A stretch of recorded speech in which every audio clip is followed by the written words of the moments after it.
Hello and welcome to Movie of the Year, the only podcast with the SETI and the Greggy to pick the best movie for any given year. I am your host, Greggy. We, of course, are doing 1997 this season, and the movie we're doing is Contact. Let me introduce my good friends, starting with my best friend, Ryan. How you doing today? I am doing so good, and I'm not tired at all. No. I have not slept since the first time I won on this best friend stretch. Wow. It's totally fine. I love the list of chores that you give me all of the time. Ryan. You know what? You get a point just for that level of commitment. Also here is Mike. Hi, I here to win, here to be a best friend for the first time in a while, and I would like more chores. I would never passive-aggressively complain about some chores. Oh, well then. Mike. Gotta give a point to Mike, loving the chores. Taylor, sound off. Where do you fit on this spectrum of chores, no chores? What's up, guys? As an energy being from Vega, I do not care for chores because they are so easy for me. That is very topical. This seems a little unfair that a vegan is here on the show to talk about this movie. Were you guys surprised when the alien and the end was not wearing that mask from Street Fighter 2, which we normally associate with Vega? Never jumping on walls. No, didn't have the claw thing? What are we doing? I just painted it on my TV on top of David Morse's face. First off, I have to ask everybody, do you have any sort of history with the movie Contact? I do a little bit because the drag queen Katya Okay. This is already a very Taylor comment. Yes, is obsessed with this movie and Okay. references it a lot. So I watched it because of her, because I met her and she kept referencing Contact.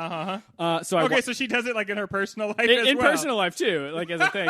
How does she naturally inject contact in them? Can you give us an example, Taylor? You will be talking about your father, and she'll be like, "Was your father CGI recreation on a beach?" Wow. Okay. So that's in. That's a lot. That's a lot of references then. So Yeah. she just looked at everything through that contact lens. Oh, very good. I quit. I'm done. Very I quit. good. That's very similar. How about you other two bozos?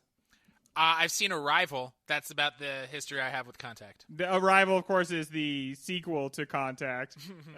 What happens after the aliens come to hang out a little bit. I saw it in theaters, and it was so long ago that I just assumed it would be all new. And I can't believe how much I remembered. Yeah. And I can't believe how much I should have been thinking about this movie more and all of the batshit bananas that is this fucking movie. Okay, yeah. Nothing about this movie that happened in it surprised me. I saw it in 97, and my memory from that time is clear. But I just guess I didn't realize all the weird references to religion and stuff. Oh, and it's just a whole lot. How weird a lot of the characters are. This is not a normal movie where normal things happen. That's No. what being a kid is that you watched it and you didn't catch the religion stuff. And then you watch it as an adult and you're like, how fucking dumb was I when I was a kid? Here's the thing. I watched this movie for the first time 2 years ago, a year and a half, 2 years ago. So I remembered all the weird stuff. And when you guys during the bracket were just talking about it like a very normal, serious movie, Yeah. I was a little confused. That's the thing is that for a movie like this, when you're watching it, it gives off this feeling that it's either this way under budget, crazy director movie or a foreign movie that they just have different things that they do when they make a movie. For this to be a big time studio, big budget movie was crazy. I am so glad that we are talking about it. Yes. I think it's going to make I think an it's interesting conversation. It deserves to be talked about. Because, The time jumps alone. On what? The time jumps alone. There's so many time jumps. Oh, More than yeah. any movie should ever have. And not always clearly signaled. Sometimes just you're halfway through a conversation, you're like, oh, wait, is this 3 years later? For a big one is that little girl is supposed to be the same character as Dr. Ellie Arroway. Oh, that's why they both do their hair, the hand through the hair thing. Okay. And they both have that thing where they run weird. Oh. That's because it's the same person. That's totally normal running, and that's how we should all run. They very clearly told that little girl in that scene where she had to run, we can't back up as quick as you can run. So she has a lot of up and down motion in her running. She could have easily caught that camera at any point. Oh, but that shot is so fucking good. No, It is a historically, good- Jenna Malone sucks at running, so they just had to build it in. Yeah, and I had forgotten that little girl was Jenna Malone. Yep, famously from Neon Demon, the most famous thing that she has been in. And here That's she the is, thing we all the know. foster child. Yep. God damn it. God damn it. Well, I can tell we're all raring to talk about Contact, so there's no more important thing we could do than take a little side trip to Mount Rushmore.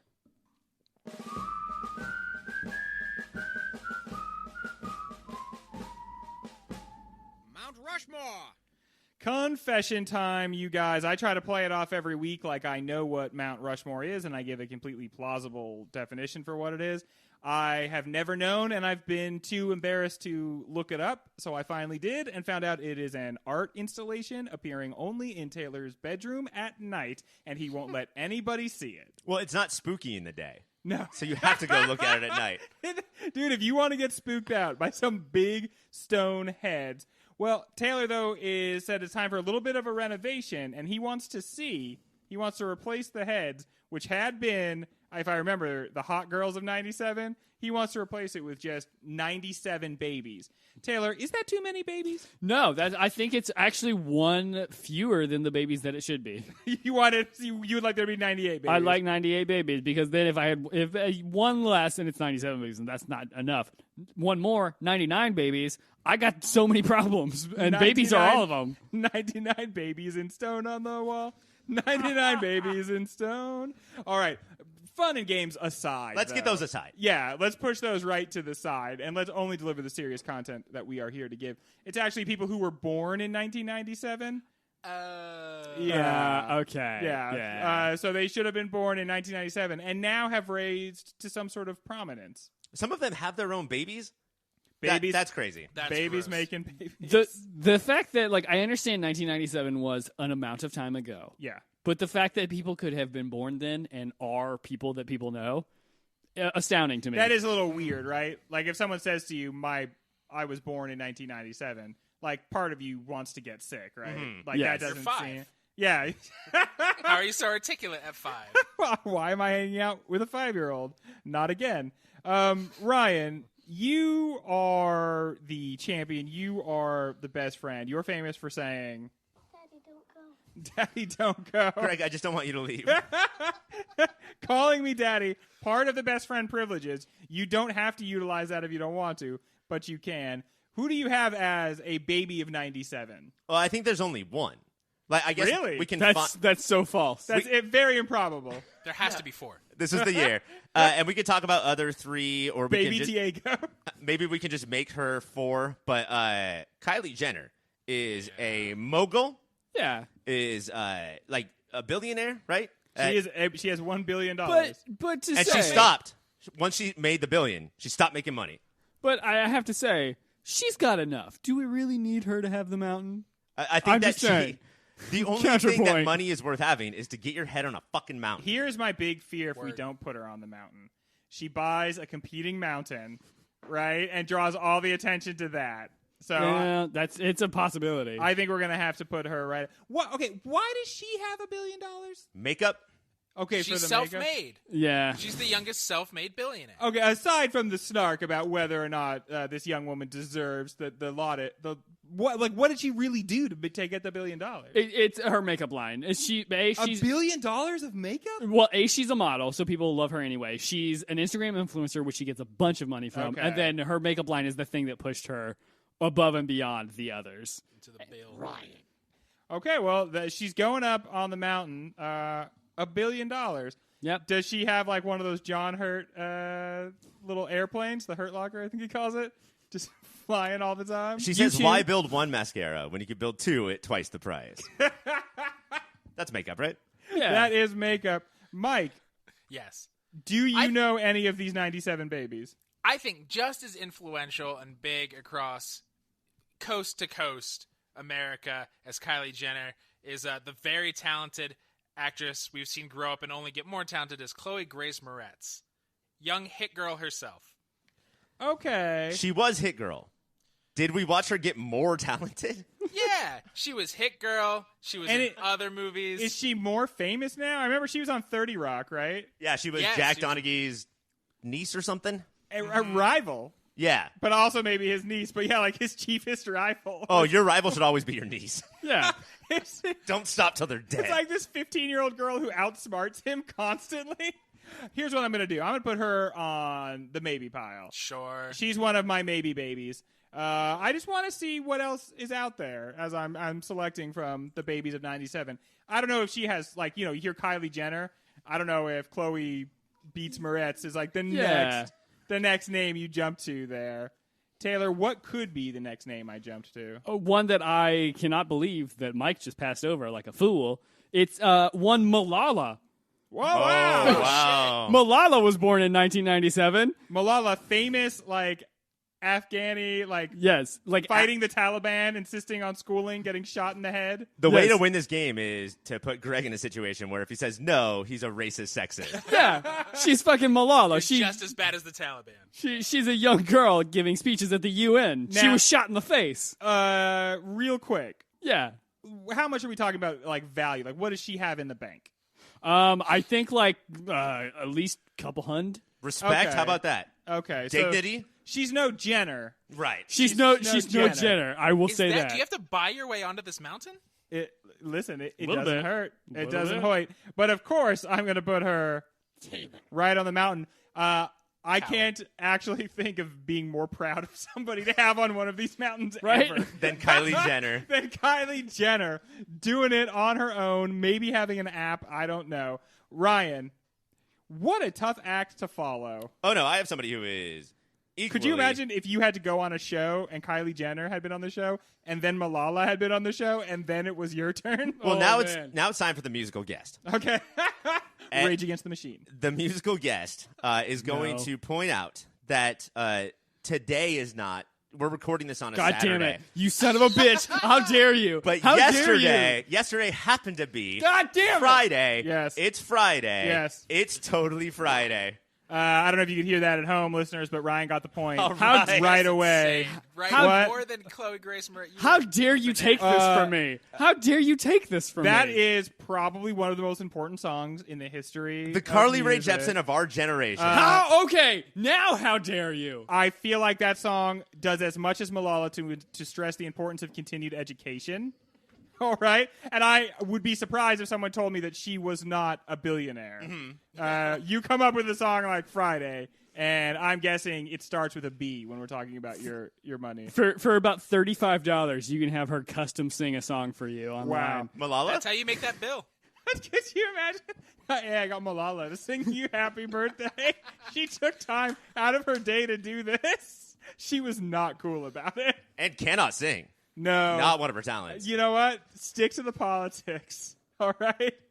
Mike, Yes, there's only one spot left on the mountain. Your first pick was an absolute flub. I know. And we have another show called the Superhero Hour, and so I'm gonna shout out to that. We all love to hate him, but you can't argue that he was born in 1997. Archie's KJ Appa. Oh, wow. Ooh. It is hard to argue that he was born in 97. Let's see him right to the maybe pile. KJ Abba, the worst part of an increasingly disappointing show. You changed his name in the perfect way. It's now KJ Abba. KJ Those Abba. that six-pack, baby. Eh, all about them abs. Taylor, Yeah. this is a huge opening for you, buddy. Hold on, I'm sorry.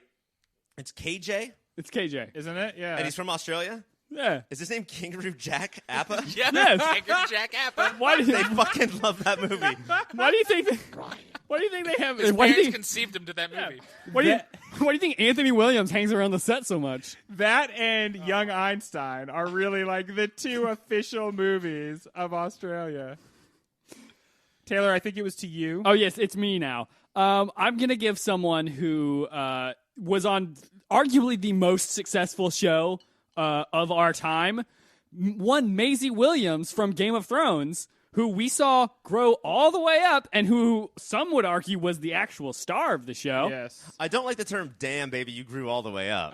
Yeah, when no, you that's said fair. that part about grew all the way up, No, okay, I did not mean that. I mean we just watched her when she was a small child, Okay. and then she grew up into an adult. no, there Still was, don't like it, yeah. That There is was not way- how I meant it. That is not how I meant Okay. it at all. there was way more stank on that. And as soon as you said it, I thought about how in the final season you like see her butt. Uh-huh. And I have not seen the final season. I did Okay. not know that. Dude, in the final season, it becomes clear she's going to take her clothes off, and it's like, oh god, Yeah. they can't really do this. No. They can't really do No, this. don't do And this. I know that now she's like whatever age. She's like 22, I don't actually know what 23. she is, but I was like my skin was fucking crawling, dude. They should not have done that. That was a bad thing they did, and I will never forgive them or you, Taylor, for making me just think about it. That's not even going on the Maybes. That's not even going on the Maisies. She's one of the most famous people on this list. Also, Maisie is short for mayonnaise, so no, get that shit out of here. That is absolutely not true. You made that up. Ryan. Yes. The door is wide open, buddy. A couple of weeks ago, somebody shot to stardom by borderline humping her equally hot boyfriend on the stage of the MTV Video Music Awards. Damn it. She's short. She's got a ton of hair. It's Camila Cabello. And I think that she is, if not an icon later, an icon now and in the past and in later. You reversed the L sounds on those? But Is it Camila Cabello? Yes. Sorry. Nope, I like Ryan's. Camila Cabello. Okay. Adele Dazeem is going to go right on the maybe pile. Yeah. The owner of the Cabela's franchise of sporting goods stores. That's not an inside baseball reference, but I feel like for this podcast and its listenership, it probably is. Here's what we're going to do. Mike, I'm going to give you like a couple seconds to throw one out. Taylor, a couple seconds to throw another one out. And then I'm going to pick the grand champion and last member of the Mountain. So, Mike. All right. Everybody knows we're very tapped into the international pulse. And Jungkook, the lead singer of the Bangtan Boys, led his band of boys to be the first K-pop group to break the Billboard 100. Is that BTS? Yeah. Okay. No, it is not. That's a different band. That's a different band. Because this band's called the Bangtan Boys. The Bangtan Boys. I do like that name. This is not even a K-pop group that I have heard of, and I listen to K-pop music. Well, we'll put him on the Maybe Mountain. Taylor, it's to you, buddy. I'm going to say, okay, can I throw out two? You can throw out one. How's that? All right, cool. How's that do? Compromise. Then I'm going to throw out Lil Boat himself, Lil Yachty. The rapper Lil Yachty, who famously did a duet with Carly Rae Jepsen when they remade It Takes Two to Make a Thing Go Right for the Target franchise of grocery stores. Good argument. Is that little Liddle hyphen? Yes. It is Lil, yacht like the boat with a Y at the end. Also called Lil Boat. I am now looking over the maybes, and I'm making my selection. It will, of course, be Maisie Williams. Sorry about that whole thing where I freaked out. Of course. You know what? I believe in body positivity, and she's an adult woman now, and she can do whatever she's pressured into doing by the producers of a creepy show. And we watched that butt grow all the way up. No, I don't like that phrase. Also, congrats to all of us for no one suggesting Jake Paul. Oh, yeah, no. That was not hard. It was not hard at all. Ryan, tell us the mountain that we have made for ourselves. Your 97 babies are Kylie Jenner, Malala, Rebecca Black, and Maisie Williams. Well, I sure hope that we're cutting to the Friday music right now as we go into the end of this segment and the beginning of the next. Contact opened on July 11th, just 1 week after its Movie of the Year opponent, Men in Black.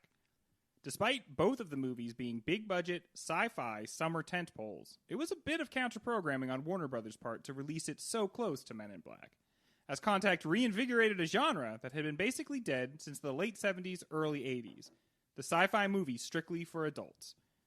Contact tells the story of Dr. Ellie Arroway, played by Jodie Foster, who, ever since she was a young girl, dreamed of not just making long-distance calls, but making the longest distance, Florida. But can she call an even longer distance, like space or heaven or space heaven? Eventually the aliens hear her call and send her some transport plans, so she can fly to their home on Vega, give them one high five, and shoot back to Earth. Taste buds, I ask you this. Does this feel more like a sci-fi movie that has an interest in philosophy, or a philosophy movie with sci-fi painted on top? It feels like kind of like both? Come on, dude. You're on a podcast. Answer the question. I think it's more of a sci-fi movie that paints philosophy over it. And I say that because of Carl Sagan's, like, he has the story by credit on this. Like, he wrote the original story. I feel like Carl Sagan has just thought so much about space and has so many ideas that this was his opportunity to look at like standard sci-fi and say, okay, what are the actual implications beyond that? Like, this is not a documentary. Mm-hmm. I get to play with like what people's reactions to alien life would be. And I think that is the most interesting thing about this movie. And I read a little bit about the novel. I did not read the novel, No, but no. I read a little bit about it. Could you imagine? That's insane. There is a Dr. Arroway main character, and a lot of the stuff that she thinks is in there. But mostly it's not a novel. Like, it is really just like they throw all these ideas, and this character walks through them. Yeah. And adapting a novel is hard enough, right? Like, we talked a lot about it with LA Confidential. But with this, it seemed nearly impossible. And sometimes it does show in the movie, I think. Sometimes there are just points for, like, let me just spout off about what I think real quick. Nearly impossible, or you get a big leg up because all you have to do is keep that character and have some philosophical conversations, like, sprinkled throughout. It feels more like a sci-fi book than most. Like, sci-fi as a book genre is pretty thoughtful and philosophical, and sci-fi movies tend to be fucking Starship Troopers. But I think that the problem is that I think that all comes across, and I think that a lot of times it's good. The problem is that when it's bad, it's bad. And Yeah. I love Ellie Arroway. Like, I think Jodie Foster does a good job, and I like watching her journey. And then it's Palmer Joss, Yes. who Yeah. is not a three-dimensional character. He is just dropped in as Faith Man Yeah. whenever the fuck the movie wants. Yeah. And, like, okay, I guess specifically what I'm getting at, my thrust behind this sci-fi versus philosophy question is, is it really believable that if we discovered alien life and we knew that there's a good chance it was real and we wanted to really go talk to them, that people would be like so ardently like that we have to send somebody who believes in God to go talk to them? Listen, as someone who grew up in a Baptist area, absolutely. There would be so many, like, I don't know if they would be to the level of, like, bombing the stuff to, like, Yeah. shut it down, but there would absolutely be people who are sitting around grumbling like, well, these people going out to meet them, they don't know God, so, like, we need to send someone out and, like, have them talk to them. I think it's realistic. I think that the problem is that the movie missed a step where it was doing its thing, and, like, we don't know who's going to go up, and then all of a sudden we're just very concerned about God. And I think that would happen in real life. I think the movie cut out the part where we built into why people are so concerned. Yeah.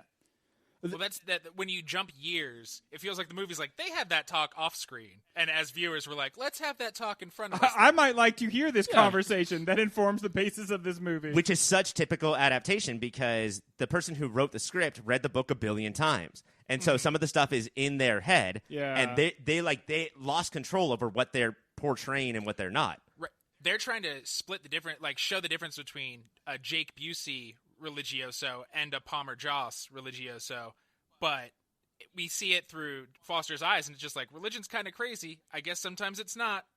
I think the religion part works better as an ethics question of not should you believe in God, but should you say whatever it takes to get into space. Like, I think the way more interesting thing is how Jodie Foster was like, yeah, no, I'm going to be honest, like, no, please stop asking me the question, and then no. And then Tom Skerritt's character doesn't believe in anything except for success, but he knows what to say, and he's like, oh, fucking for sure, I high-five God all the time. The thing A thing no movie does that this does so interestingly is talk about the politics of being a scientist. Yes, He does it yeah. woven throughout, and it's fucking fascinating. I think a thing that this made me think of a lot was the book The Sparrow by, I think, Mary Russell, where, Are you like, thinking of Contact by Carl Sagan? Because it's actually based on that. no, yeah, I'm not thinking of that, but Or The Goldfinch by Mary Sparrow. nope, none of those things. But in that book, Or like, The Berries from Mary's Berries. yes, Hey, listen. oh, you know, it is the berries. Mother's Day can't be that far away. Get your mom just a big crate of berries, right? Apparently moms like that. Moms love berries. But in that book, like, a similar thing happens where, like, Earth picks up a transmission from another planet, but, like, everyone's like, well, what do we do with this? And before anyone else can do anything, the Jesuits are like, we're putting together a mission. We're going to send these fuckers over there, and we're going to, like, we need to be the first ones out there to explore and do all that stuff. And I feel like that is a similar drive in this movie, which is, like, they're like, we need someone with, like, religious, like, feelings, And we need to be the ones. What's the idea there? Is it so that when they go talk to aliens, these people who are basically like worse than cavemen to these aliens are supposed to be like, y'all heard about Jesus? He's this really cool dude. He's got an awesome dad. I honestly don't know. Like, I respect the movie for getting deeper into religion than most movies do. But, like, there really is, they skip that gap of explaining why it's so important. And it feels like, well, we want to talk about religion, so then we have to make it, like, important in the plot. Because did anybody on this podcast besides me see Ad Astra? No. Not yet. Because Ad Astra is almost exactly like this movie, but it manages to be about faith without spending so much time literally being like faith and faithful people and people who believe in God. It's just obviously sort of an allegory to that. In this, I feel like the more they're talking about faith, the fewer interesting things they're saying about faith. An ultimate message is almost like, believing is important. Fuck off. Don't think about it. Yeah, and isn't that kind of like a lame message at the end of the movie to be like, you just gotta believe. Really, we did 2 hours and 30 minutes for you just gotta believe. It feels like the movie is trying to ride that line in between like science, right, but also religion. But like it sort of takes the like stance that like, but both are sort of the same, but like they're not. They're not the same. And then politics is the third one. I think politics is the most subtle of the three in the movie. Like the whole, we have 10 people who may go up there, but the Americans have 5 because we paid the most, and it's definitely going to be one of the 5 Americans. And that was so interesting when James Wood comes in, and he's like the director of national security, and he's like, you told everybody about this transmission. And she's like, yeah, well, the transmission doesn't belong to America. And he's like, yeah, but still, we would have liked you to only tell us. Right. Like the aliens immediately just belong to America. And I don't think that so does the moon. We own space. And it's waiting for our spaceman. I don't think that they're like treading the line in a cowardly way. I do think that's the entire part of the movie. Like when the 3 pages come together, the alien script comes together, and now it's 3-dimensional. Like it's supposed to be, the point is you can't be extreme any of them. Right. Right. But it feels like they tried, like that's what they were going for, and in the end our receiving of that message is, well, yeah, but like these things are different. You got to pick a side. Like you got to make a firmer stance on one of these, or not talk about all of them as solid terms as you do.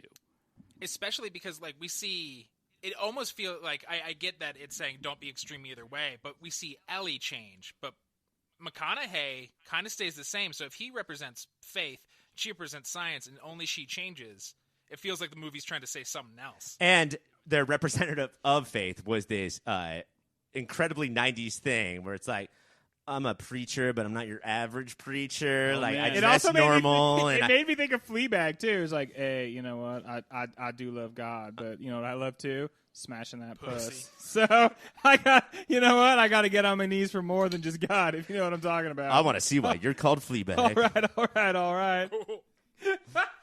But yeah, that was so many shows that I watched in the 90s where one episode would be about like the hip new preacher, who was like, I skateboard and listen to hip hop. It's fucking youth pastor culture. Mm-hmm, yes. But also, we're talking about, this was like a kind of quaint notion in 97, right? Because aren't faith and science actually extremely oppositional positions at this point? Oh, yeah. Where, like, you can't actually have one, or it's getting harder and harder to have one or the other? In 1997, I was being told that, like, the dinosaurs were only allowed to exist because, like, the Earth was covered in a water layer. The firmament. The firmament, which allowed them to have, like, a higher oxygen density. Creating hyperbaric-like chambers. And that any scientist that told you different was lying. Yeah. And also, that's why Methuselah lived to 900. Exactly. Also in the 90s, it was all the dinosaurs were skateboarding and saying, like, I'm not your average dinosaur, backwards like, hat. I love smashing that puss, etc., etc.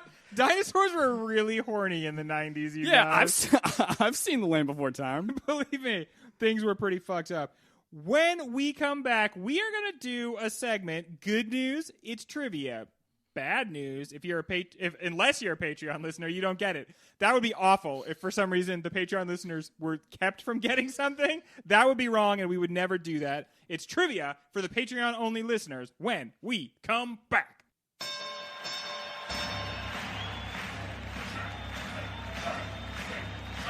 Ladies and gentlemen, welcome to the main event.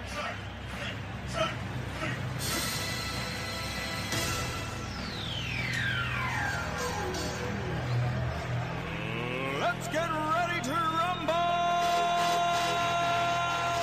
Well, this is fascinating, Gene. I hated this movie more than any other movie on this show. And you should be ashamed of yourself. Y'all ready for this? Okay, well, in that case, here's another star for your lapel. That you should be ashamed of yourself is evergreen around these parts because we always are. It's a part of that song, the opening of Tom Sawyer by Rush. Maybe. You don't want to get too behind the scenes on the sound, Taylor. You just got to let the magic wash over you and just experience it. Well, Flickchart is a website that will set any two movies off against each other. We've restricted it to 1997, but each of these movies has a doughty champion who will wear the standard of the movie into battle against his compatriots, where the only prize is glory, the glory of getting me to hit your name on the drop pad and get 1 point for the game. In our first matchup, Ryan, will you defend the Rainmaker against Mike's choice of Chasing Amy? Ryan, go. John Grisham's The Rainmaker came out at a time where we all loved John Grisham because he was great. That's not the case anymore, but back then it totally was. Also, by the way, can I introduce you to the one, the only Matt Damon, who was the Rainmaker and then went and stole all of our hearts for the next 22 years. We would not have Matt Damon if it wasn't for the Rainmaker. You want to say it's Good Will Hunting.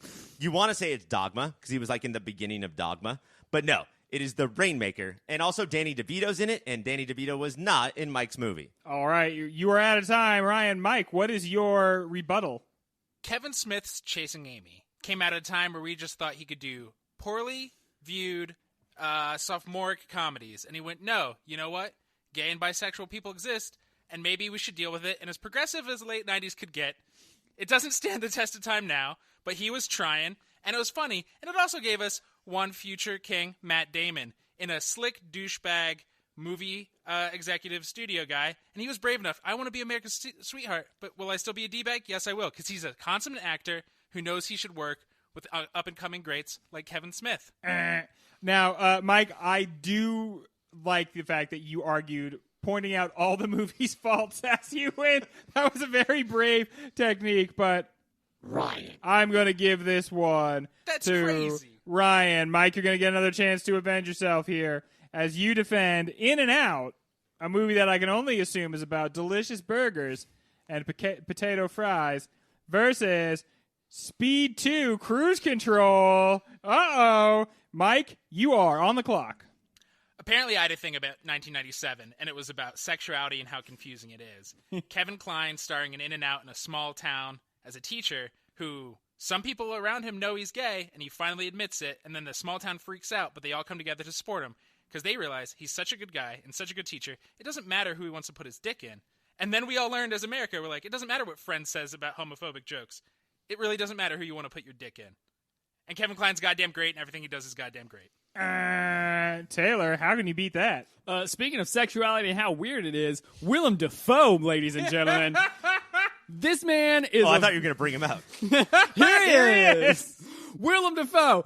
Did you think that after the first Speed, you couldn't do it again? Wrong. They did it again. It's the exact same movie, but on a boat. And this time, Willem Dafoe is even more sexual. Also, they couldn't get one of the main actors on, but Sandy's still here. It's Speed 2 Cruise Control, the best movie on a boat that's ever happened in 1997. Man, what an audacious thing to do. You can't get, like, the main star of the movie, but you really want to just use the same plot device, so you just go ahead and make a sequel. Well, that's got to go to Mike with In and Out. Oh, don't pretend you didn't hear that at home. All right, Taylor, you will get a chance to revenge yourself by defending George of the Jungle versus Ryan U-Turn. And Taylor, you are on the clock. All right, we all know the story of Tarzan, but what if we made it a little silly? That's where we've got our own Encino Man himself, Mr. Brendan Fraser. He's in a tight fucking loincloth. He's got those abs that are ripped for days. And all of his best friends are animals, which is what you all wanted in 1997. You can't beat this. You simply can't beat this. U-Turn is finally a movie where Oliver Stone proves that he doesn't just have to pitch all of his political philosophies at us, but can actually make a good thriller. It's about Sean Penn. His car breaks down in a very weird town, and it is a thriller. There's intrigue. Do you guys not like intrigue? No, and I love intrigue. Okay, good. There's intrigue. I like Animals Who Are Friends. And it also, sometimes people say it's Selena. Sometimes people say it's In Living Color because of Fly Girl. But this is the movie that showed us exactly what Jennifer Lopez could do. Now, imagine. I'm going to have to say that one is going to go to Ryan with U-Turn. Bringing up J-Lo, a very good move. It's J-Lo. Ryan, your next movie that you'll be defending is Howard Stern's Private Parts. Uh-oh.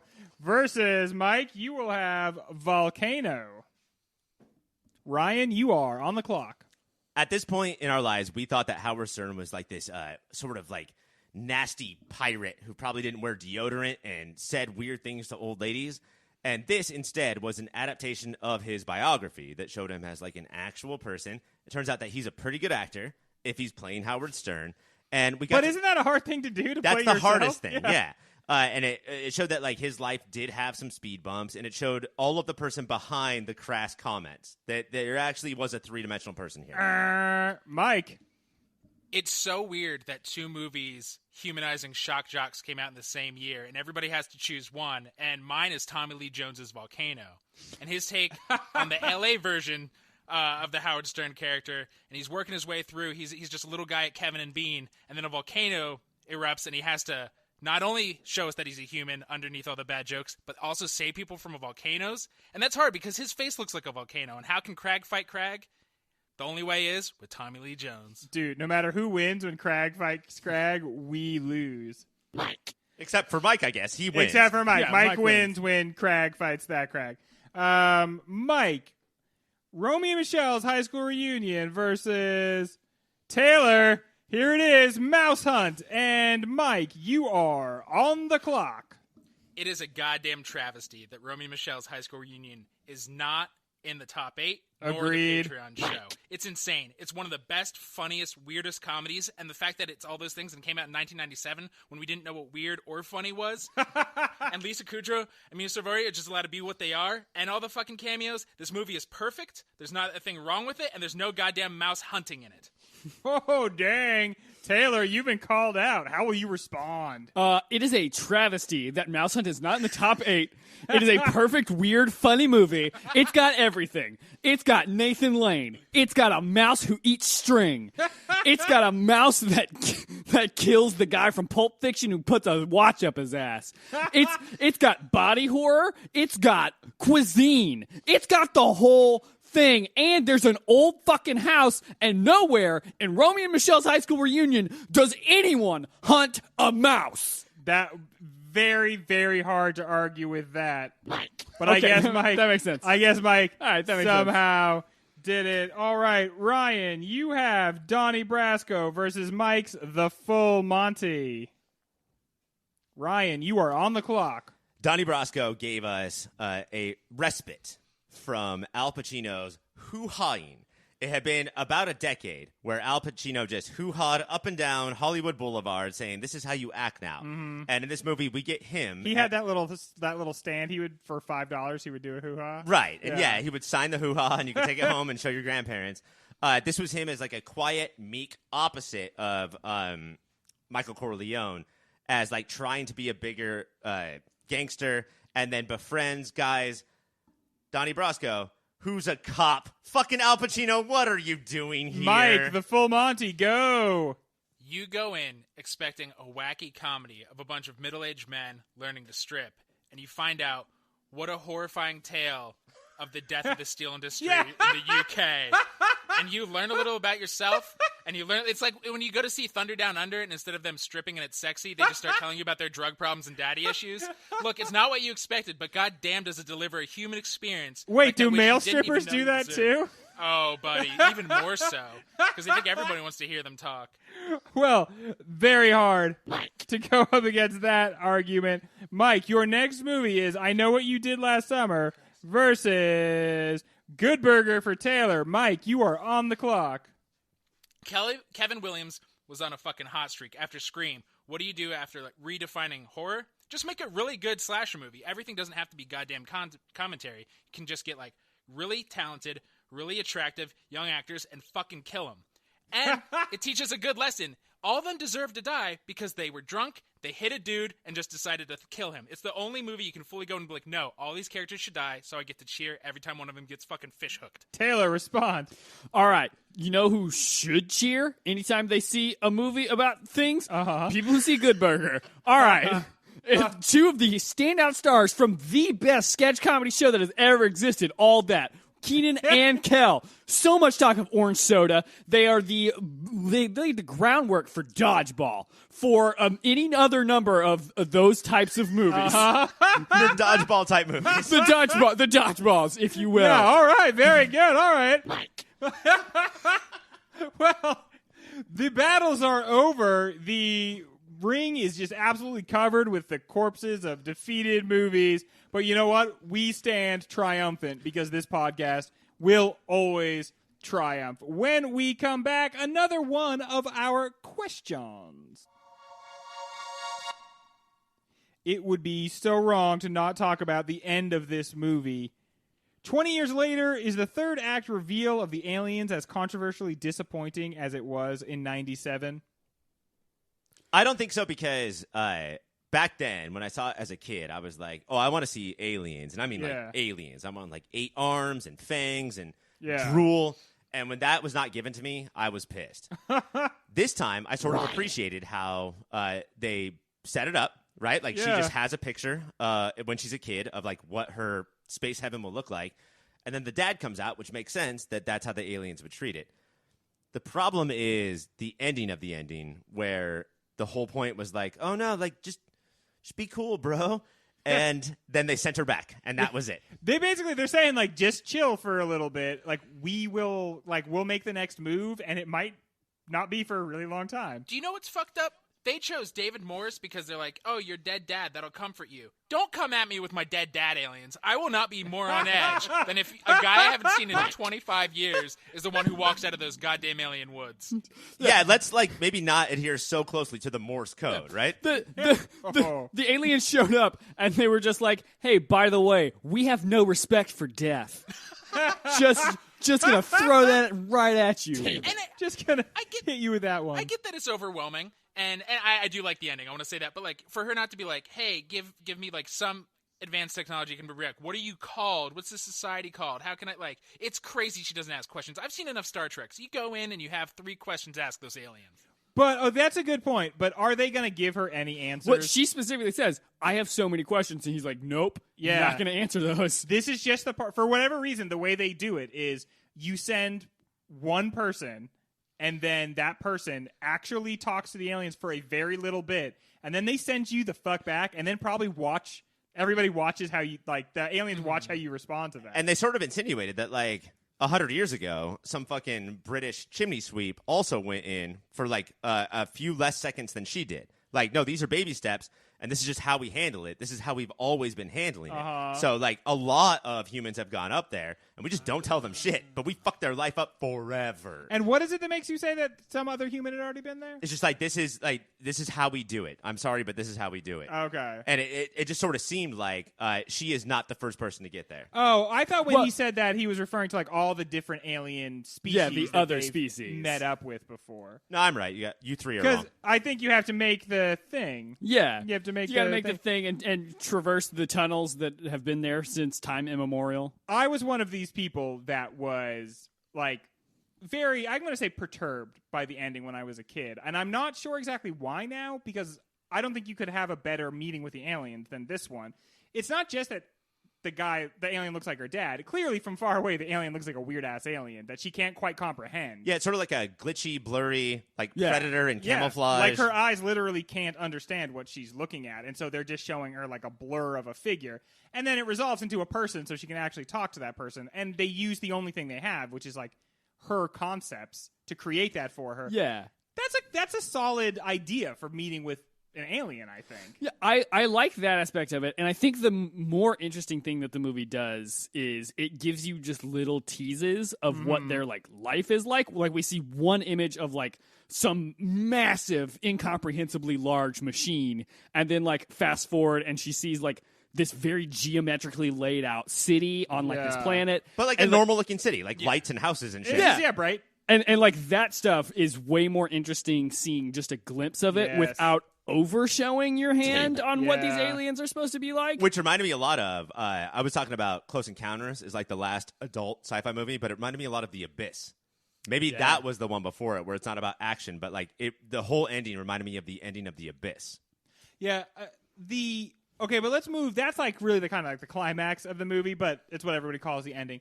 But the end, the like one of the very last things that happens is she comes back, and it's like she has to learn the value of faith, right?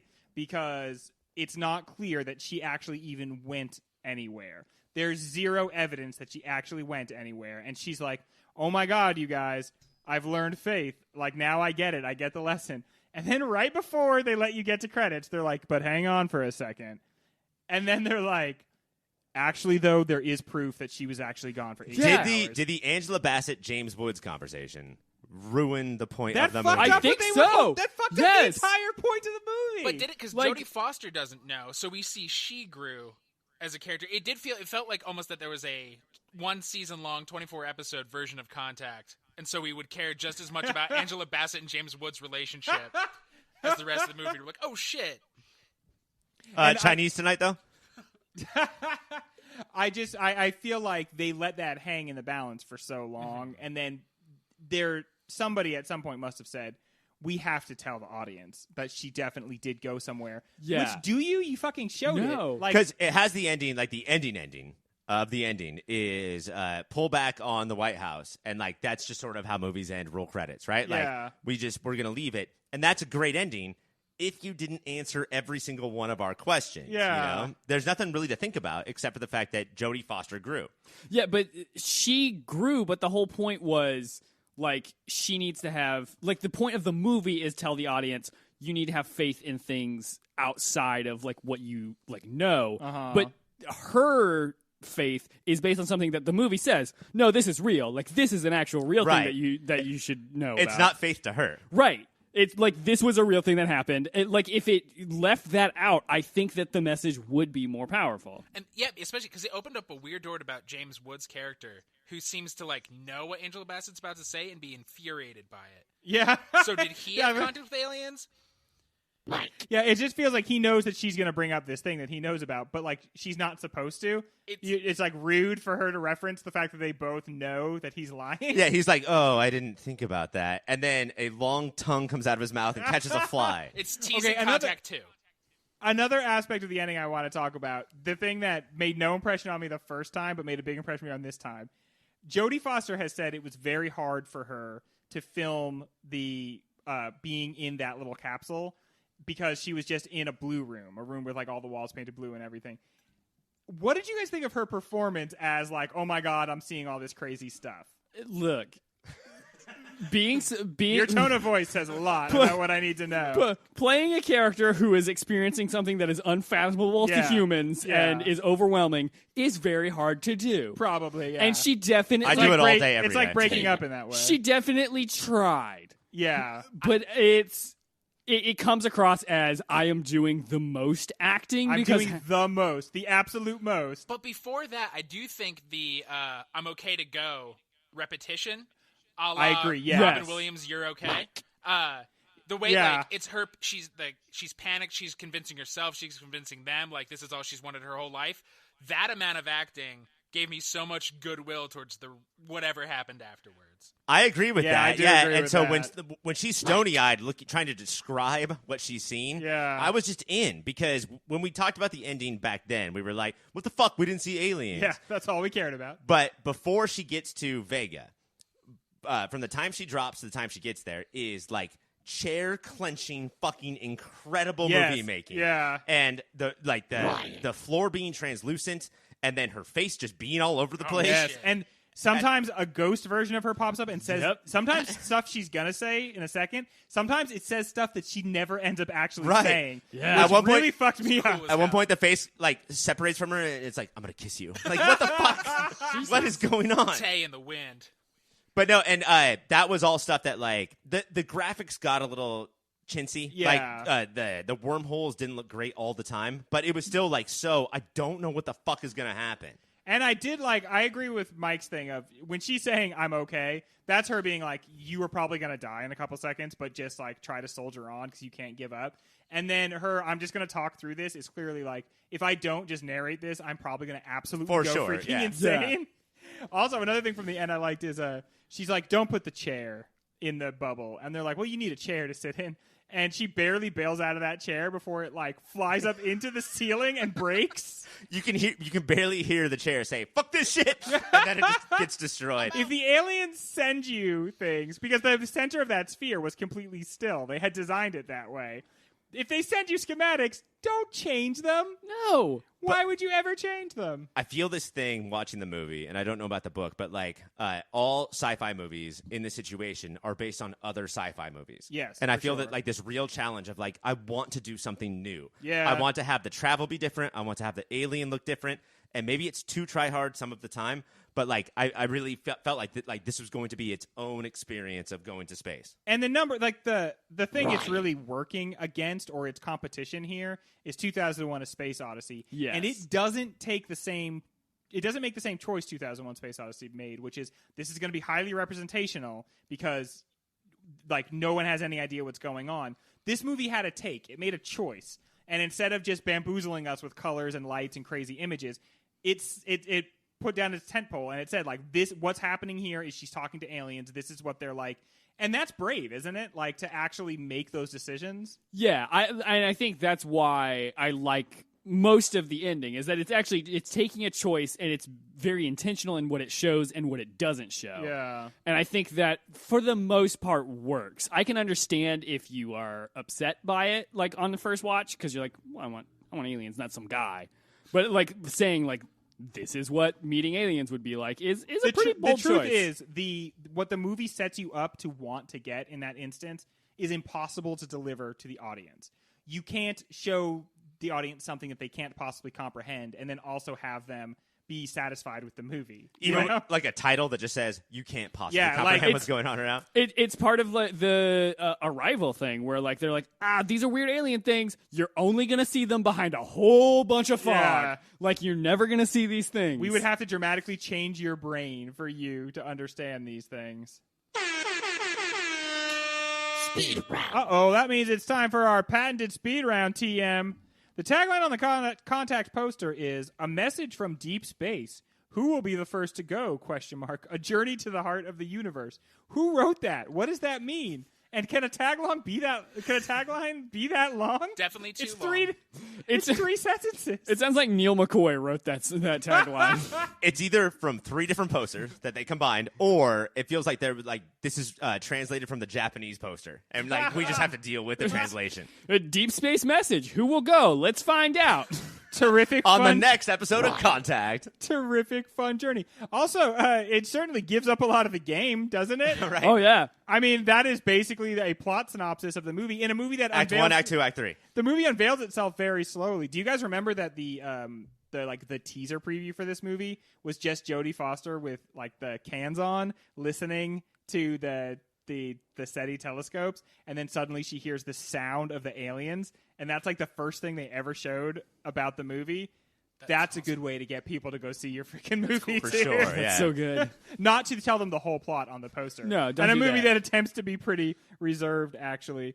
What is the movie trying to say about the virtues of private versus the public sector when it comes to space exploration? We didn't really get into the John Hurtlocker thing here. Yeah, there's a whole bunch of stuff where like the government is setting up stuff, and he's just like a billionaire who's like, no, I've done a whole bunch of private stuff, and that's all gonna work. The government stuff, not gonna work. Yeah, like he swoops in and he saves the day like multiple times when the government's trying to shut down stuff. They built the government. Like, all the governments of the world, basically, together built this crazy Stargate.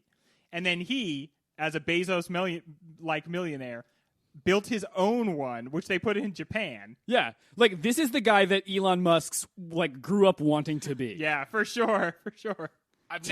There's a cut scene of some English guy in a tuxedo behind him in space with a laser about to chop off his nuts. There's never been a more sympathetic take on Dr. Evil than fucking Dr. H.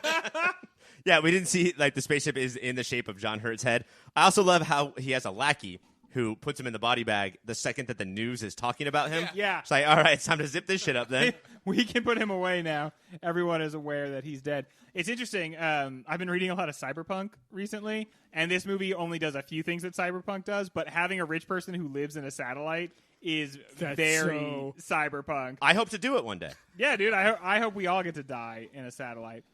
Does this movie do an accurate or compelling job of depicting sexism in the workplace, or does it gleefully use it to its advantage without time for commentary or reflection? I think there's such a good towards the end because Drummond has been in Ellie's way the whole fucking movie, and he says the world is what we make it, or her response to him is like, yeah, this is the world, and she's like, the world is what we make it. For her to still be like, cool, and I will always take the high road and do things right. Like I was so gleeful when he died. I do think in this year now, I bet this plotline bugged people in 97, and now it's fucking perfect and accurate. It's not like there's not a big Jodie Foster speech moment like we might get today, but like the camera clearly lingers on her reactions more than I think that we saw in movies before. He like literally interrupts her in almost every scene where they're both in. At one point, he just steps in front of her while she's walking. He just steps right in front of her like to intercept a conversation with somebody else. But then, the movie doesn't hang much of a lantern on it, and it just seems to be like it's her job to just overcome that without actually trying to change it. And there's also the point that she's too headstrong. That's why she's getting fucked. And then also that like she's not understanding that her role is to boost other people up, not as a female, but just as like a human. But no, like she's getting fucking screwed because she's a girl. Is the influence of Carl Sagan felt in this movie, and if so, in what ways? I can feel it in this episode of. You feel like maybe this was a Sagan-heavy episode? There was a lot of Sagan involved. Yeah, well, he has something to do with it. Yeah, I feel like the amount of just like talk about like long range telescopes and satellites is definitely a very Sagan heavy thing. Yeah, and certainly there's so many stars and so many of them have planets, and if only like 1% of those did, there'd be millions of extraterrestrial life forms. And at some point, Ellie and Palmer Joss, which was his name from the book, like that, Carl Sagan made that name up. They go out on a balcony during a party, and they have this like faith, space, science back and forth. And sometimes it's good, sometimes it's interesting, but like I don't know who Carl Sagan was until watching those scenes. Now I totally know what he is dealing with. Now you know that guy's whole deal. How many contacts do you think were worn in this film? Ryan. 20. Yes, 20. Okay, very good. Give a point to Taylor for that. I think because of the 20. Isn't it gross when the finger gets near the eye with contacts? Yes, how do people deal with that? It's the fucking worst. I don't understand why anybody could wear those. Just wear glasses. What's worse than that is that like some people, I've always had incredible vision, so I don't know what these people are going through. Brag. But It's disgusting. Some people will like their contacts will just shoot out of their head and fall on the ground. Yes, and then they will touch it and put it back in their eye. Yeah, nope. Absolutely not. Or put it in their mouth. Yeah, I'll clean it off that way. Yeah. Your spit is basically saline solution, but it's also like full of bacteria because your mouth is gross. It's grosser than a dog's mouth, as they say. And eyes are just like, hey, infection, come at me. Like they're just always ready I just for want it. to be picked so bad. Eyes are just ears that can't hear. Well, that is the end of our speed round. I am going to tabulate the scores. When we come back, I will announce the winner, who will probably be Ryan, and then we will do the outro. See you soon. Well, I have finished using my abacus to tabulate the scores. Yeah, I have one. I know how it works. You guys, I'm very impressed with the scores tonight. Taylor, you got 16 points. That seems even low for me. You gave a little bit up in trivia. Yeah. Some of your answers in trivia were a little bit nonsensical. Mike, you scored 24 points. Very good. The most that's ever been scored, I think that is a high score, except for Ryan, who scored 30 points, riding that Carl Sagan right into the sky. It was like you just said Carl Sagan, right? Like that was how trivia worked? That's how trivia works. You say Carl Sagan until it's time to say Frank Herbert. So obviously we know that Ryan is the champion and he's everything that a contestant on this game show could possibly want to be. And he's got another week of great chores ahead of him, as best friend duties always imply. What about Contact? Is this a movie, specifically I want to ask, has the stock gone up or down in this movie? Is there like a out Like, instead of going up or down, it just, like, comes at your face. It just comes straight out? I did, like, it was such a crazy watching experience that, like, I don't know how to place it. And this show, unlike most of the times we talk about movies, did not help me at all. Yeah. I don't know what to think about Contact. It's going to change week by week. I think next week I'm going to be way down on it. And the next week I'm going to be like, this is the best movie I've ever seen ever, and I'll kill people. And is that because, Mike, you're going to be thinking about it a lot and mulling it or something like that? Okay. Yeah, a movie brave enough to make Matthew McConaughey a writer. How could you save that for the non-pointed segment at the end? I think this movie is the real, true wild card of the entire bracket. It could lose to anything, or it could beat anything. I think there's a few movies that it could definitely beat. For me personally, I think that there was a small dip in the stock. Now let's remember, this is the 22nd seed. This is the lowest seed we've ever had on this show, and it is far from the worst movie we've had. I mean, yeah. It is like I would say it's above the median for how we've done. I do think there are movies it could take out, but I don't think it has like long-lasting staying power. Is it far above because it's just so great, or because it didn't do all of those offensive, unwoke things that pushed other movies that we've watched down? I guess because it's not the same old bullshit. That is true. This movie has its own bullshit, and there's things that I think really drag it down, but they're not the same bullshit as every other movie. We watch some movies, and it's just like, what did you even do that was different or noteworthy? Why'd you even make that shit, dude? Why did you make Rain Man? Why? Just fucking bored one day. Why did somebody make Green Book just to get Oscars and accolades? Because somebody made Rain Man. Like, those two movies are directly attached. Those are very, very related movies. But even with its stock slightly dipping, I'm really glad we did a show about it. I think again, we don't have a ton of clarity based on the movie. Like, I don't know if it's done much. Like, talking about it, I don't know if it's done much to let us know how it's going to do. Who knows? I am thinking though, early round exit. I think so, but I'm very glad that it wasn't The Fifth Element or Starship Troopers. Yeah. Some of these other, like, 97 sci-fis. And movies that it actively edged out. Right. Yeah. And I think that there was, like, more to talk about, and it was so much weirder than those two movies. A lot of early CGI in this movie, and that was interesting. It's the time of CGI where you just had to, like, not really show it. You had to be far away from it. The last 20 minutes, like, Jodie Foster and David Morse's heads were not their heads, right? Like, they just, like, threw CGI on them. Yeah. They just did a little CGI on them.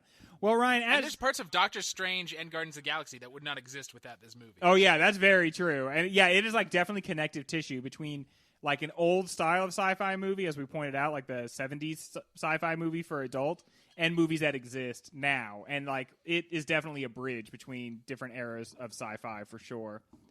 Well, that is all we have to say about Contact. Ryan, if I'm not mistaken, you would like us to now exit the room so you can just have it for yourself? I would love for you guys to get the fuck out of here. All right. Get the fuck out. And now I get to look into the green room and see who's there. And I would like to tell us about a couple of websites. I would love to, ladies and gentlemen, present to you Gritty, the mascot from the Philadelphia Flyers. What's up, Ryan? Good to see another ginger in power. Yeah, it's me and you, bud, running the world. You and me throwing batteries at Santa all day, every day. Now, is that just a Christmas thing, or will you go and find other Santas to do this? No, anytime I see a white-bearded motherfucker, I throw a battery. David Letterman, how you looking? You're getting a battery at your head. All right, let's ask you the obvious questions. Whiz or Wawa? Wawa. Wawa. And how do you say water? Avi. Is that Wawa? Wawa. Okay, so is every answer Wawa? Baby thirsty, need to get a Wawa from the Wawa. Gritty, what does your genitalia look like? Oh, you don't want to know. Imagine two boulders. Uh-huh. And now imagine just smashing a goose with those two boulders. Kind of something like that. That is what your genitalia looks like. How? Yeah, and then put it in a corkscrew. How does the goose look still? Oh, healthy. I think that every great interview question ends with the word still. How are you at hockey games still? I'm great. You play hockey. I would be able to kill all the Flyers. They just know I'm too powerful, so they say I can't play. Gritty, do you have websites to talk to us about? Is that what? Oh, yeah. Go to thephillyflyers.com/gritty. And then you'll get to see all my appearances for the next 2 years. Wait, we see into the future? Well, I mean, it's a schedule. It's just a fucking calendar. Oh, it's not Ryan. video of like what you're doing over the next 2 years. No, I mean, I think this is a basic concept of websites that have scheduled events. All right, I'm not going to stand here and take shit from Gritty. I refuse to be called an idiot by a guy who... Oh, heard that before. Any other websites? I love how you did the guess. thing where like you plugged your own thing first. That's the first time that any guest of ours has ever done that. I know you cut people off. Rivers Cuomo called me. He's like, hey, say your thing first because that guy Ryan will cut you right off. Rivers Cuomo called you. Do you guys... Yeah, we have weekly phone chats. He's my best friend. Are all of his songs... Is Pinkerton just about you? Yeah, that's what my butthole looks like. Your butthole looks like how Pinkerton is about you. Yeah, yourbutthfilter.com. Read all about Gritty's butthole. Okay. And then is there a way to like financially support us? Yeah, probably yourbutthfilter.com/Amazon. Buy stuff there. Buy all kinds of Gritty merchandise at yourbutthfilter.com Amazon. The shirts, the Google goggles, the diapers, Oh, the man. knee pads, your Halloween costumes. Gritty, did you just listen to a Bill Cosby comedy album? And my little brother would always steal the blankets. All right, Gritty, get the fuck off the stage, please. Walk, walk, walk, walk, walk. Here to tell us about our other shows is, of course, Sharna Balarna, who is the head of Jodie Foster's Children, the most famous orphanage in Des Moines. Hey, what's going on? I'm Shauna Balana. Hey, Sharna Balarna. Hey, how's it going? Wow. What is your job like? Oh, you know, I just hang out with some people, talk to them a little bit, you know? Uh-huh. That's it. That's all I Oh, do. that's it. That's all you do. Yeah, it's a very simple job. And then you just call it a day. Yeah, I get paid like $12 million a month. It's very easy. I don't know why other people don't just do this job. $12 million a month. Where are you from? I'm from like Upper New York. I could tell. Where do you have a stamp that you stamp things like on files? I feel like that's like the big job of an orphanage runner. Well, yeah, I've got a top secret because I have top secret clearance. So you'll just declare some orphans top secret. Yeah, like someone if they got the mutant powers or Right. like if they've got real blue eyes. I just stamp it right there, top secret. No, these are off limits. How often do you have kids with mutant powers? Oh, I've only had like 2-3 million. Okay, that's a lot. Do you know of Pop Filter's other podcasts besides Movie of the Year? Oh, I'm familiar with the OCD. It's my favorite podcast. It is. Yeah. Some people hate that show. No, I can't understand why. It's you, a couple guys that's talking about the show OC, which is very far from where I'm from, which is Upper New York. You made that clear. Yeah, I love that show, and I don't know, there's probably like a superhero hour show, which is a thing that I like, but it seems just I don't think they talk about too far away from reality. Right, and the host of that show is not great. Oh yeah, he's a piece of shit, just a real garbage person. You know, he was also an orphan. Don't you love him because of that? No, I fucking hate these orphans. Are you kidding me? Is that how you got the job? Yeah, I went in for an interview. I thought it was going to be for the New York Public Library. Uh-huh. And they were like, hey, do you like orphans? I was like, no, I fucking hate them. And they're like, all right, you got a job. Thank you so much for coming on the show. Thank you. I'll see you guys later. Get the fuck out of here. Here to tell us about how to reach us on social media is the Vega Alien before he turned into David Morse. Hello, it's me, the Vega Alien, before he turned into David Morse. I appreciate you clarifying that. That was important. Probably I look very weird to you. You can't quite understand what I look like or what I'm doing. But It is strange, and you're blurry right now. I'm a blurry guy. You know why? It's because I'm very explicit. Is that insulting to you, to call you blurry? Well, you know what? I'm used to it. Can I touch your hair? Please never offer to touch a blurry person's hair. That's something you have to know right off the bat. You don't do that. But yes, I'm an alien. Of course, I think of myself as just normal, and you look horrible to me. But No, come on. We're handsome as shit. no. And the thing is, I can see you in such great detail, and that's really it's not doing much for me. Is it too much detail? What I mean. It's a little bit too much detail. Watch this. Wait for this. Taylor, get back out here. Hey, what's going on? Well, now here's a handsome man. Alien, look at that, Taylor. Wow, this is amazing. Oh, thank you, He's man. got looks and personality. You know I can what? tell. You also looking great. Thank you. I am a little blurry. I understand. Oh, yeah, I mean, I like that in a person. That's pretty good. It's I do what I can. Do you wish that we were blurrier? Of course, yes. You look like monsters to me. If we were like about to attack you, what would you do? Like, what is your defense? I have laser rays, Oh shit! and I can emit the smell of a delicious pasta. As a defense. As a defense, because a lot of times, if you suddenly smell delicious pasta, you begin to look for the pasta. Which fucks up humans because when we smell pasta, we know that we're family. And you're saying, Yeah. no, we're arch enemies. Yeah, hospitaliano no more. Right? Blurry Alien, tell us about social media. Well, on my planet, we have something called Twitter.com. You've probably never heard of this, but it's a website where people can be racist or retweet the racist comments of others and then dunk on them, is what we call it. But if you go to @yourpopfilter.com, you can see neither types of those content. And then also the Instagram at Your Pop Filter. You can see blurry pictures of me and my blurry friends. Oh, I love those pictures. Yeah. Those are the best. They're perfectly in focus. You won't know that. Did but you they put are. Sasquatches on this planet? I put a Sasquatch on this planet. Oh, shit. Some of them come from somewhere else, and that's all I'll say about that. That's a mystery. That's a mystery. There is one Sasquatch somewhere, and I am the one who put it there. And then since then, there have been several more Sasquatches, but I had nothing to do with that. Thank you so much, Blurry Alien You from bet. Contact. Get off the stage. And finally, Blur, blur, blur, blur, blur, to blur. tell us about how to contact us is Galactus and his two new heralds, Starf and Dwarf. Hey, it's me, Dwarf. I'll go first. Hey, I'm also Starf. That's my name. Here comes Galactus. You guys, check it out. We're heralding him like Here crazy. he is. Gets Galactus. Galactus time. Thank you for introducing me, Starf and Glarf, my most treasured of heralds. Wait, like, these are your most treasured, or you're just out of heralds and this is all you've got? Look, sometimes you get some heralds, sometimes you get some mods. You don't always get to choose. That's what I always say. Galactus, buddy, you're cracking us up. You're too funny. Thank you, Snarf. Do you guys and think also thank you, Galactus Glarf. is funny?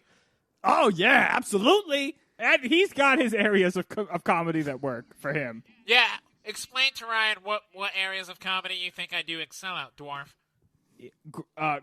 Great jokes about killing one half of people.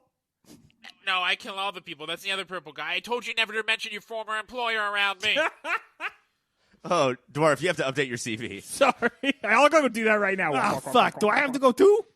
That fucking half-ass Thanos motherfucker. Do you guys get Yeah, benefits? well, Do you guys yeah. get, like, company parties? Oh, I'm on we're on the silver plan. My copay is very high, but you know what? That's okay. They give me all the silver they can find. I'd say a good benefit is, I don't know, tapping into the power cosmic. Maybe that's a goddamn benefit for you. Yeah, I use it to pick up on chicks. They explode instantaneously as soon as I try and use it. And that's what you're trying to do. Yeah, a little bit. Galactus, are you lonely? Like, they're hooking up with girls all the time. I'm so low. I send them out there. They're my heralds. They herald me at the clubs to get me in and try to bring the chicks my way. But they never knew that part of the job. They always just used the part of the power cosmic I gave them to get their own chicks, and then they explode them. I would not explode the ladies unless it was and bad. Oh, do you guys like that Galactus comedy? Another great one, Galactus. Very funny. Really crushing it, buddy. Storf, Pop Filter has an email. Do you know what that is? Oh, yeah, I definitely know. It's contact@yourpopfilter.com. Go there. Send emails. It's a great time. And Dwarf, we have a phone number? Good for you. Congratulations. 1562 Dr. DJ Pop. Congratulations. Good for you. I love how you guys are from space, but still have like that Brooklyn attitude that you're throwing at me all you the know time. what? We're original Marvel creations. Listen, the last guy, he was a surfer, did not like that. He was all West Coast. We're East Coast only, baby. Yeah, they're more under the Terrax kind of herald than the Silver Surfer kind of herald. Ryan, can I have a sidebar with you? Sure. Galactus, what's Okay. up? Did I get a couple of yes men as heralds? I think so, yes. You most certainly did, and you did a great job. There's sometimes I think I say not funny jokes and they just really laugh and then bang the girls I'm trying to bang right in front of You me. are so right, my friend. You are so right. You know what's cool is Harold is both the coolest name, like the coolest job title you can have, and also the nerdiest name you can have. So go find some Harolds. I named them after my dad. Okay, your dad's name is Harold. Galactus' name is Harold. Harold P. Galactus. Attorney at law. Guys, please, even though you're giant and on fire and have the power cosmic, I would like you all to leave the stage. Greg! I'm back. Oh God, dude. Ryan, I just passed two people who were giant, on fire, and I'm pretty sure had the power cosmic. That's scary shit, right? But one of them, when he found out I had a phone number, just went crazy. Well, guys, that is it for our show on Contact. Next week we are doing a movie, am I reading this right, called Princess Mononoke? Yes. Princess Mononoke. Somebody's about to become our fourth multiple director, and I think it will go well for him. So do I. I'm very excited. This is a Studio Ghibli joint, right? Very excited to talk about that. Tune in when we do that. But until then, keep watching them movies.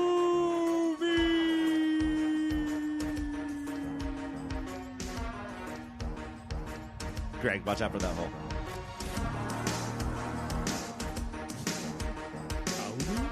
Space.